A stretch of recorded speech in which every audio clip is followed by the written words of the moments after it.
नमस्कार।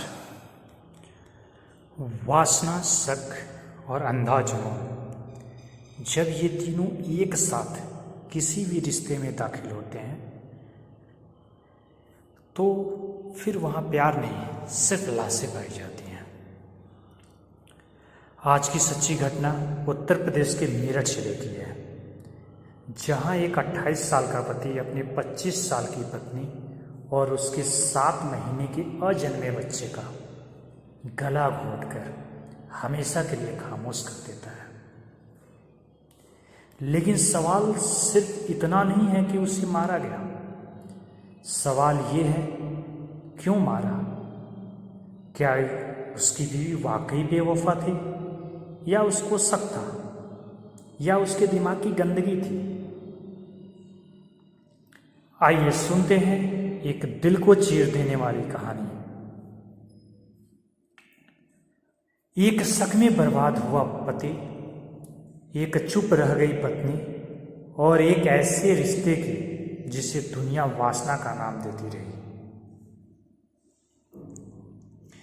ये कहानी है मेरठ के भावनपुर थाना क्षेत्र के किनगर गांव में रहता के रविशंकर की। इसमें है क्या, रविशंकर जो है एक सीधा साधा दुकानदार है जो एक किराना की छोटी सी दुकान चलाता है। उसकी शादी 23 जनवरी 2025 को सपना के साथ होती है। अब आप सपना के बारे में जान लीजिए। सपना एक बहुत ही खूबसूरत शांत लड़की है जो बचपन में अपने माँ बाप को खो दी। अपनी बहन और जीजा, बहन का नाम ममता और जीजा का नाम मुन्ना, ये दोनों लोग ही उसके माता पिता, या यूं कहें कि सब कुछ यही थे। इन लोगों ने ही पाल पोस कर बड़ा किया और रविशंकर से इसकी शादी कराई। पहली नजर में सब कुछ ठीक था, लेकिन रविशंकर के भीतर उसके अंदर ही अंदर कुछ और पक रहा था। जैसे शादी हो जाती है, उसके कुछ ही हफ्तों बाद जब भी वो सपना से कोई बात करता, सपना हर बात पर बस मुन्ना जीजा का जिक्र करती कि मुन्ना जीजा ये, मुन्ना जीजा वो। मुन्ना जीजा ने कहा था, मुन्ना जीजा ने ऐसे समझाया, मुन्ना जीजा ने ये कहा था। हर बात को जीजा जी से फ़ोन करके पूछती हूँ, इस तरह की कहा करती थी। रविशंकर पहले तो मुस्कुराता रहा, लेकिन धीरे धीरे उसके अंदर शक का जहर भरता गया। उससे लगने लगा क्या मेरी बीवी अपने जीजा से कुछ ज़्यादा ही जुड़ी गई है। कुछ कहता तो सपना चुप हो जाती और 2 मिनट बाद फिर मोबाइल उठाकर मुन्ना जीजा से बात करने लगती। जैसे हुआ क्या, रविशंकर के मन में ये आया कि भाई हो क्या रहा है। जब भी देखो तब भी केवल फला जीजा, मुन्ना जीजा, यही है, उसी में सबसे बातें हमेशा रहती थी। बातें होता क्या, इसमें शक, जुनून और पागलपन की इंतहा देखी है इनकी। अप्रैल 2025 में जब रविशंकर ने एकदम अपने दिमाग में ठान लिया कि अब या तो रिश्ता खत्म कर देंगे या तो इसका सॉल्यूशन निकाल ही लेंगे,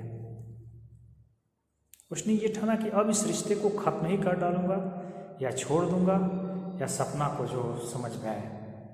लेकिन तभी पता चलता है कि अप्रैल में जब ये बातें पता चलता है, लेकिन उसी टाइम उसको ये पता चलता है कि सपना तो प्रेग्नेंट है, वो इसके बच्चे की माँ बनने वाली है। पहली बार उसके चेहरे पे ये सुन के उसके चेहरे पे मुस्कान आई कि शायद ये बच्चा हमारे रिश्ते को जोड़ देगा। लेकिन नहीं, सपना का ध्यान अब भी मुन्ना जीजा पे ही अटका हुआ था।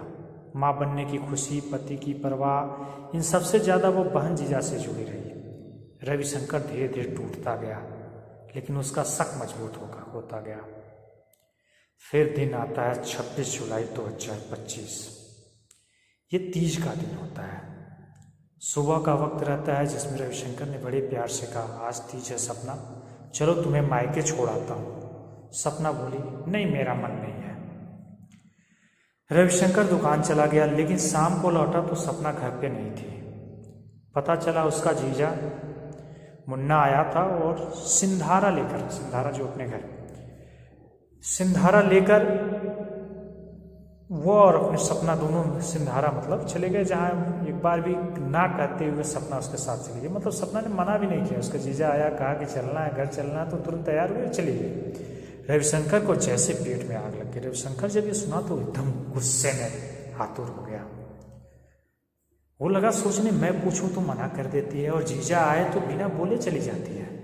उसके भीतर जो भी बचा खुचा था सब टूट गया उस दिन।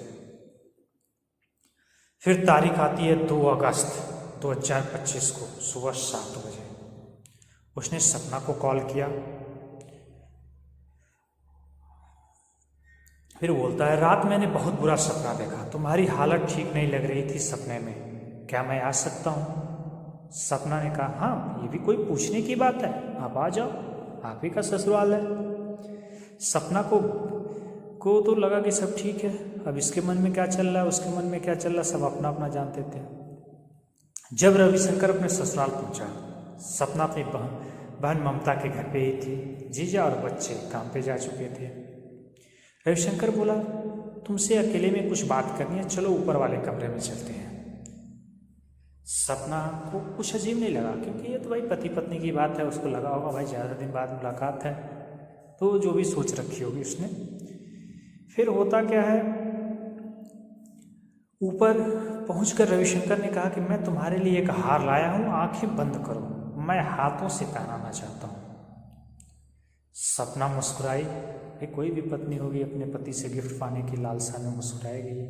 आंखें बंद की, लेकिन हार नहीं, हथियार निकला और फिर गर्दन पे वार। पहला, दूसरा, तीसरा, इतने वार किए, लगभग 20 से अधिक वार किए। पेट में बच्चा, चीखती रही पत्नी, खून से लथपथ कमरा। सोचिए देखने में क्या लग रहा होगा। चीखती रही सपना। ममता को जब चीखें सुनाई दी तब वो दरवाजा खटखटाती रही, लेकिन मुख्य गेट जिसमें मेन दरवाजा ऊपर वाला था वो बंद कर दिया था। अंदर उसकी बहन मर चुकी थी और उसका जीजा खून से सना हुआ वहीं बैठा हुआ था। फिर क्या करता है, रविशंकर ही खुद 112 पे कॉल करता है और बोलता है, मैंने अपनी बीवी को मार दिया है, पता नोट कीजिए और लाश ले जाइए। पुलिस आती है, वो भी भाई ईमानदार कातिल दिखती है, उसको भी ज़्यादा मशक्कत नहीं करना पड़ता है। दरवाज़ा खुलवाया जाता है। सपना की लाश देख के पुलिस भी हक्के बक्के रह जाते हैं। खून से लथपथ उसका पति वहीं धारदार हथियार लेके बैठा हुआ था। पुलिस ले जाती है, उसको गिरफ्तार करती है। फिर सपना का भाई सुनो थाने पहुंच के, अब वो जो भी प्रक्रिया आजकल जानते हैं क्या होता है, उसने दहेज का व्युत्पन्न लगाया, समाज का दोष वगैरह सबको दें कि ये शादी में बार बार दहेज के लिए परेशान कर रहे थे, कार की मांग की थी, दुनिया भर का जो भी उसको समझ में आया उसने भी वो किया, लेकिन जिसको जाना था वो तो चला गया। पुलिस ने सास, ससुर, पति और 2 नंदों के खिलाफ FIR दर्ज की। फिर सबसे बड़ी बात इसमें घटना है, मुन्ना का पक्ष पूछा जाता है कि क्या मुन्ना से पूछा क्या वाकई में रिश्ता उनका गंदा था। मीडिया के सामने मुन्ना ने बातचीत की। उसका जवाब था, क्या बोला था मुन्ना, कहा मैंने सपना को 5 साल की उम्र से पाला है, वो मेरी बेटी की तरह थी। जो आरोप रविशंकर लगा रहा है वो गंदा, शर्मनाक और बेबुनियाद है। आप बताओ, जिस बच्ची को हमने 5 साल से पाला उसके साथ इस तरह का रिश्ता वो कर रहा है।